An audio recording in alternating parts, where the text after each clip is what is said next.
Hello, it's been an awfully long time since I have done a video, and for that I apologise to the people who watch these things. I'm very, very sorry. However, life has got in the way. Christmas, snow, chicken pox, and the current familial crises that we are faced with. But I have been watching, and me and the good lady, Dr. Collins, this evening watched the last two episodes of Keys of Marinus, which is breaking the rules slightly. But let's be perfectly frank, I'm quite looking forward to getting onto the Aztecs.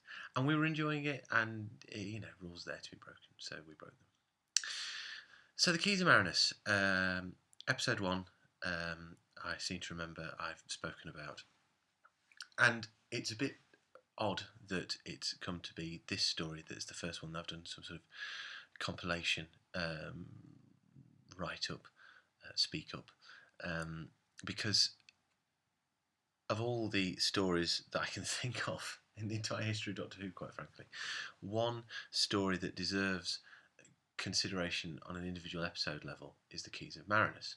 Now, it's a story that I've never particularly enjoyed very much. I've seen it 2 or 3 times in the past. The last time before this project was when one night, when Winifred was very, very little, we sat up because she wasn't sleeping at the time, and decided to make her watch the Keys of Marinus to see if it sent her off to sleep. There are photos of her in abject terror holding the DVD, which is there, realising just how poorly I rated it. I think she made it through 2 or 3 episodes, which is pretty good going. You can tell she wouldn't sleep very well at that particular point. The Keys of Marinus is a story that is more episodic than any other Doctor Who story that I can think of. It was a last-ditch submission by Terry Nation because there were no other stories available, essentially. And based upon the Daleks being such a roaring success, Terry Nation obviously thought that anything he touched turned to gold, not appreciating that many of the things that made the Daleks work, to whatever extent it worked, were very little to do with the script and more to do with the design and the general burst of energy that Doctor Who had in that early period, because it just started.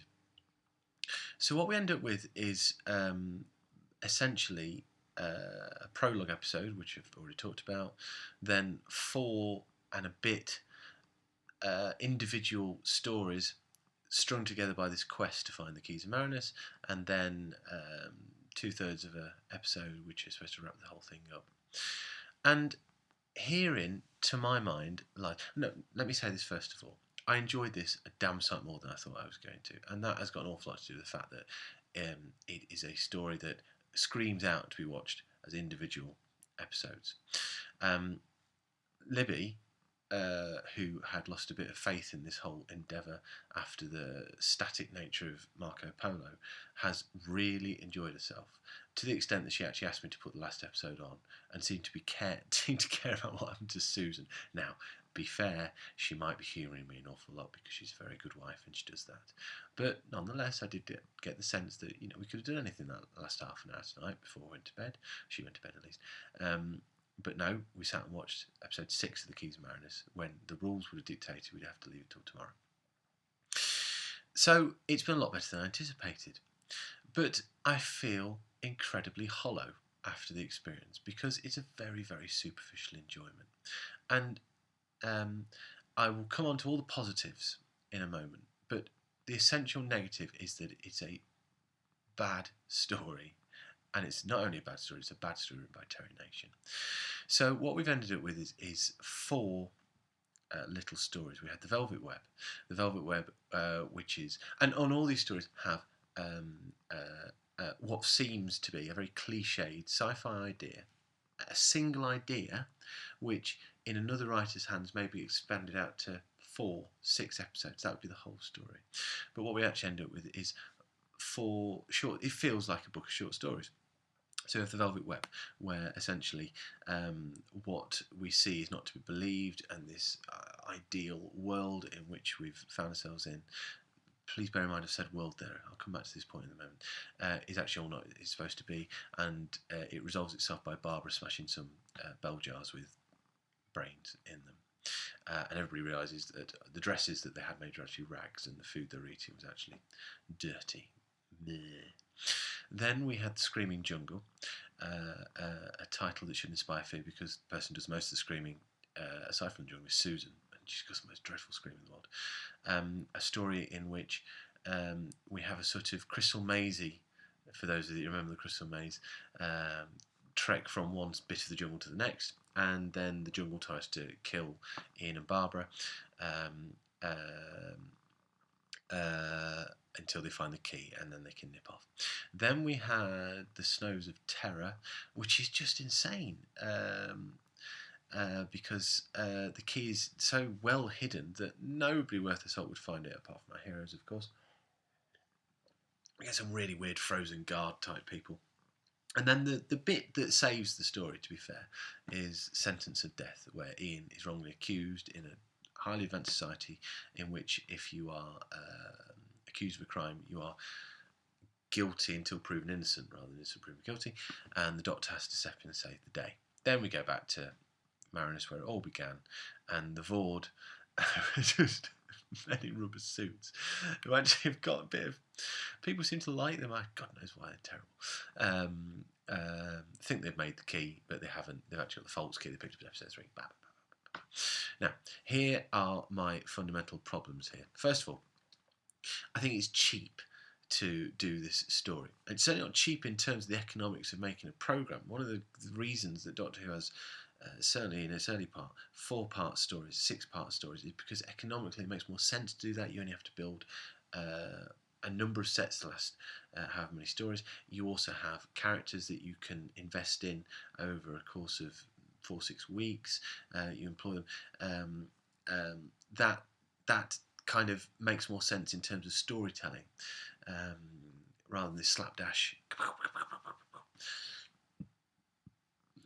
For the most part, the characters in this story are saved by the actors. Let's be fair. The dude in Screaming Jungle is abysmal. But they're all archetypes. They are all archetypes. Now, that's no unusual thing so much in Doctor Who, because you do get an awful lot of characters that are archetypes. But nonetheless, we're dropped into situations and we have to quickly get up to speed to who this guy is, that guy is, that guy is. And so we get lowest common denominator, stereotyped characters. It's signposted as to whether we're supposed to like them, not like them, unless it's not. But even in those cases, if there's any doubt over a character's allegiance, good or evil, whatever, it soon becomes apparent. And there's no challenge, there's no meat, there's no depth to any of that kind of thing. The dialogue is for the most part lame. One of the glories of Doctor Who is the fact you have this machine, the TARDIS, that can take you anywhere. Therefore, you can go to places and explore them and think about them. There will be Doctor Who stories that we will see coming up that will take a notion for a place and expand upon it, build upon it, and you can do that over 4 episodes, whatever else. Now, some stories fail miserably at that, but they have a bash. Whereas this story, what we get is this planet called Marinus, and then 5 completely unrelated aspects of the planet. They easily could be completely different planets. So there's no real notion that the premise that was set up at the start, whereby this machine that can, the conscience can dictate what people do, make the right decisions, whatever else like that. There's no real sense that has any bearing over any of the places we see. They're just convenient story structures in which to hide a key, a MacGuffin in that sense, and we get dropped into a situation and have to do something. Now, this irritates the hell out of me. First of all, because we've lost the TARDIS. One of the glorious things about Doctor Who is completely sidelined. Okay, whereas, and we get these sort of watch things that the characters then use to get around and lose, which they have to find again, and can't use, whatever else like that. mercy me, that drives me absolutely balmy. Viewed episodically, it's not so bad. Okay, it really isn't. I've enjoyed myself. It's been good. It's been fun. But when you reflect over the whole of it, you just think, my God, that was pleasurably balmy in the way that Doctor Who. I've picked this up. I've put my reference materials out. This is me citing my references on one of these mighty fine books. This one, the TARDIS Eurotorium, which we've had to look up tonight because we didn't know it's got been reading this for however long, by Philip Sandifer, points out this is the balmiest Doctor Who story so far, and it is balmy that will infect Doctor Who throughout to now, till the Christmas episode that we watched Christmas, which was bloody good, by the way. Obviously, I can't talk about it now, but it was really, really good. So, what made it fun? Because it has been fun. I've enjoyed myself. What made it fun? Well, first and foremost, the lead actors are on form, with the exception of Susan. The lead actors are really on form. Now, the Doctor takes a 2-week holiday in the middle of it, which isn't clumsy. Sometimes when this happens in Doctor Who stories, and it does happen reasonably regularly to begin with in Doctor Who, the actors will take long holidays. You know, this episode, series 1 of Doctor Who is 42 weeks long, okay? So it's fair enough. Actors take holidays, we're fine with it. And in this, the Doctor disappears for 2 episodes, and it's perfectly fine.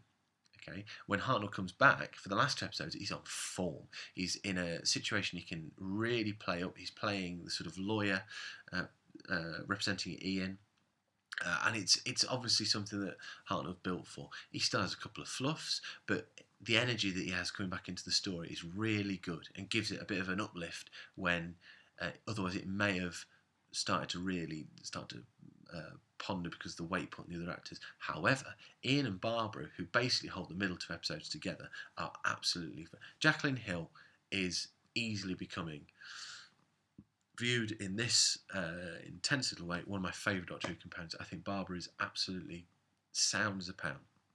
She basically sorts everything out in episode 6, saving Susan, make sure everything's okay. And I think, to be fair to William Hill, he's given the generic leading man action type role type thing. That's fine. In fact, that's great. Somebody's got to do it, and he does it really well. I don't think there's much depth to his character a lot of the time, but I don't think he'll be responsible for that. So those two hold the middle episodes together, and they're absolutely brilliant. In addition to those guys, we get 2 story-long companions who come in episode 2, The Velvet Web. In that, they're baddies because they've been taken over by the brains, and they are is it Arton and Sabitha? This episode talk, and they have a relationship. They are. It becomes clear in that story, if not lovers, then in love. And they can't really be lovers. One would presume they wouldn't be lovers in episode 2, and they haven't had much time to get it on in the remaining episodes. But fair play to them if they did. Can't knock it. So who do we have? I'm very sorry. Sabitha, Catherine Schofield, who I'll be looking at in a minute, and Altos, Robin Phillips. Brilliant. They're really, really good. And when we say goodbye to in episode 6, me and Lib were actually quite gutted. You know, they've really been great characters. Altos is lovely. He's got a sort of almost Peter Panish, slightly camp but heroic quality to him. And Sabitha has some depth. I thought she held things together well. There's a little bit in episode 6 where she pretends to be a sort of aristocrat to his servant to try and throw the Vord, scary Vord, off the scent and not do him in. And you know, I really enjoyed those. I think that the actors generally make an awful lot of the dialogue, an awful lot more dialogue than is actually there, and that's nice. And you get a real sense that not only the TARDIS crew, but the actors playing them are enjoying themselves, which is a great feeling. I think in Marco Polo, which is a bit of a trawl, literally, and also in our terms, literally as well. And figurative, that's the other word I was looking for. I found it now. But everybody seems to be having a good time because it's so bonkers. Zing, zing, zing, zing, zing.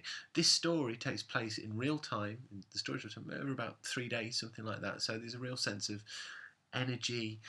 I'm not saying it doesn't start to collapse in on itself at certain points because of the superficial and kind of flimsy nature of what they're up to.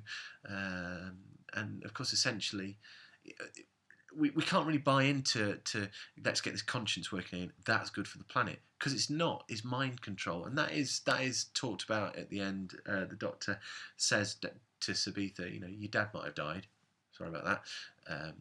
Arbitan, who was great, but still, but don't carry on his work, because it's probably not a cool thing. You can do much better things in your life, and that's good. But so there's no real goal apart from let's do this, then we can go in the TARDIS. So it feels a bit empty, really. So essentially, in terms of our enjoyment of it, it's been good. Thought of as a whole, it doesn't really work, but it's really nice to see the crew playing off each other, working well. The Doctor feels, William Hartnell feels so Doctor-ish in the last 2 episodes, and that's lovely. I've taken 15 minutes to do 5 episodes. That's brilliant. If only everyone was as quick as this. Everybody cries. Yet nobody cries because nobody's got this far in the video. Marvellous.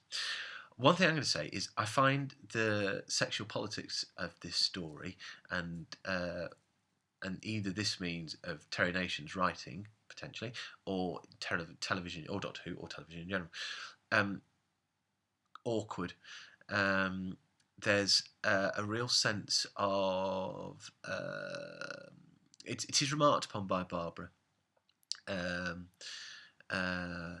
Ian going off, being the man, you stay there, girls, I'll do this, whatever else like that. Of course, Ian later on becomes completely reliant on everybody else, so perhaps that's a nice balance there. There is a scene where it's quite clear that Barbara is at risk of being raped, which was challenging. I'm not entirely sure how you see, that being on at 5:30, well, it would have been about 20 to 6, wouldn't it? On a Saturday night, I think if Winnie was a few years older, sat down and watched a programme like that, obviously it would have been different. Well, I don't know. That was maybe a bit awkward. But it was, strong stuff. Can't knock that, really. Can't knock that. And so there's some interesting things coming out of that. I don't think it's Terry Nation's credit, I've got to say. Again, maybe I've just got a down on Terry Nation. Lib thinks I have. But... the whole... Another thing that annoys about Terry Nation, I just don't think it gets the nature of Doctor Who. I mean, taking the TARDIS away and giving these watches, yes, it's a device to get the plot going, but there's cleverer ways of getting around that. You could have made Arbitan have some sort of level of control over the TARDIS, program the things in. That could have happened. Then it would have been tragic that Arbitan got killed. You see, already I've come up with a better idea there, and it would avoid all the watches and all that kind of stuff. I'd have been happy with that. I'd have been a lot happier with that, actually, but still. Right, another thing I wanted to say. There's an assassination in episode 5, which, if you've seen the footage of Lee Harvey Oswald getting killed by Jack Ruby, is a... To my mind, at least, I was just like, this is a bang-on reconstruction. Let's be honest, we're less than a year away from that happening. Everybody would have seen that footage. Every single person would have seen that footage of the guy coming out of the courtroom and the guy coming up, bang. And that's exactly how it happened. Now, I think that's too weighty for this story. Certainly for that part of the story, it's just too heavy an image. Now, is that a directorial thing? Is that that could have come from anywhere, quite frankly. But it just felt a bit. It doesn't affect me, but I don't want to come up with a tragedy now and say a current tragedy and say, but if Doctor Who did that and it was clearly a reconstruction of that moment or whatever, that would be a bit off. Whatever. What can we say? So those were the key things. But let's be positive. Hartnell on form. I mean, had 2 weeks off. And not bad before that, but much better when he came back. Maybe the script suited him better. Jacqueline Hill on fire. William Russell being absolutely nails on. Susan being Susan. And 2 guest actors who really made it rock. And odd people along the way that seemed to do the job as well. Nice. Good stuff. Courtroom drama. Jungles, lots more jungles, brains in jars. What more do you want in life? Fantastic. But of course, the next episode, oh no, I can't even begin. This is exactly why I've rushed on, because coming up is what has been, up until this point, and presumably for the next 4 weeks, my favourite Hartnell story. So, bang on. So, anyway, Happy New Year. on this, the 20th of January, and onwards. See you later. Bye bye.